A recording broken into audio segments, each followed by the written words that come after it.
O te tula atu ma le whaaloalo. Ia oa o Lemalu Tumua le tuala le mwere se te whanu.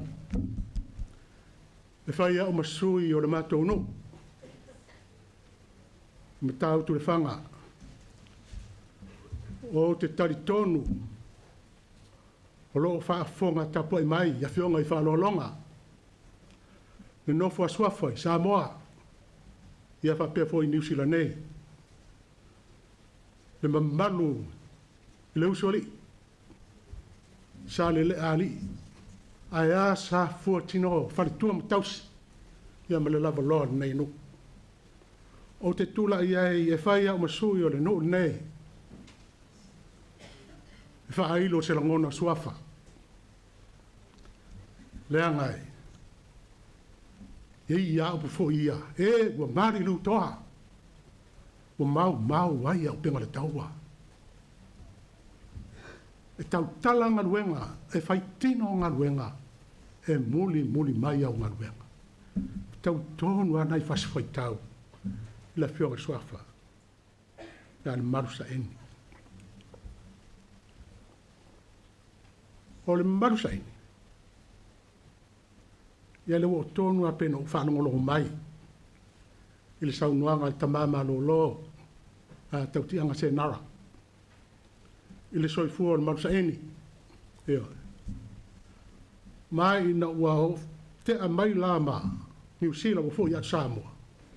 Ia wale ai o wawai. Ua mata autu le whanga i le itoe alo i sisi mea. Ta autu le whanga. O le ngangala tula ia tu o se nganga whaafitai. Asuafa mre nei no. Awa o le maru Saeni o le lupe whaalele. O le lupe whaalele asuafa. Sa mita ai suafa. Langa sa i lo ai. I le ngata. Sa moa New Zealand mo se stafa. Iana ngā luenga whaatino. E ala le to mai mar silfia. O lau silfia oma. O na whaiwalo filima. O le kamuta. Ia malesi i tūtāua le fuin pina sau noia. Ta maa. Le vai tau tonu a lea. Ta si le tūtā e mita i suafa. Lea ngā sa filifilia lau fili lea sa moa pina sau noia. Ta mamtua sena. Ioe. Ia vai teimi lea fatu a tau le manu sa moa. Sa au filia sa moa au la kapi. A fatu a tau ne o le manu sa moa. Le iwa tasi. Ia vai teimi fo lea wei ilisi alo suafa. Ia saini le maa mea. Ioe. Pe o mitanga na le no le nei. Ia le manu Saeni. Ono ta leni na tu ina i le tuama nga lue ai. Ilo na soifua.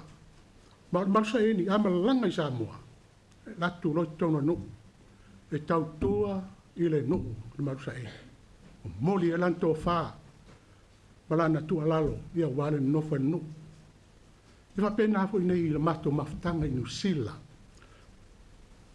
Ia uta ua rupu ni o le mafutanga. Ale no o nei le se mafutanga. O le no o nei le se mafutanga. A tupu mai lo se mea. Penongo na isuafa ma sa le ali. Longo sa fuatino. Fatino, le pe no to sila le so. Lo matu no fai le ama o wa fata ma sandi al maru Saeni nei.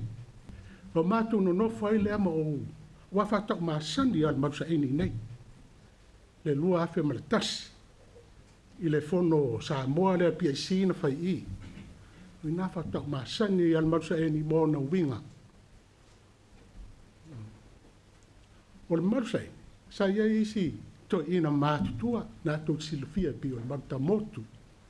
Marusia li, ia ua whailangi wholaunga. Lea la wo mai nei vai tau. O le whionga le maru Saeni. Sa avela e le wha mua le no nei New Zealand au kilangi. Ioe, o ia e whaatiro lau mea iai. Wha e iai o le wha lolonga lea ale mātou no i nei New Zealand. Au te wha e iai. O hafo ilani mea whele no. Mātou te wha moe si toi ina nei. Wa mātou te re tango lima ni mea te tele mani mea. O le ta male na te whaatino. Na te wha le ia ma wha atoa. Ni mea whai tono nune. Tono New Zealand nei. Lea lau sola. e usola, talofa. Ia la atinga ina to tasi nei na as tama pensione malo lo tani elu le mamea. Io. Talofa e. Ia, ile ono tua tātou e le tua. Ua tātou te loto vai tātou no. Io. Whaafitai mai suafa, whalolonga mai tātou no atoa al Saeni. Whaafitai, ua malie matai vai. I loso i fua tau tua. Le ngata i tātou no. E whapea ngā fo i tātou no i au kilani nei. Io se tala lea mas whaamitalanga momoli e toaisia nganga o nei no. Il tama nei. Io sa matu tala lea vane lau sunga. Tai o sauninga mano o waa. Ia manu te leina nei asu whaafitai.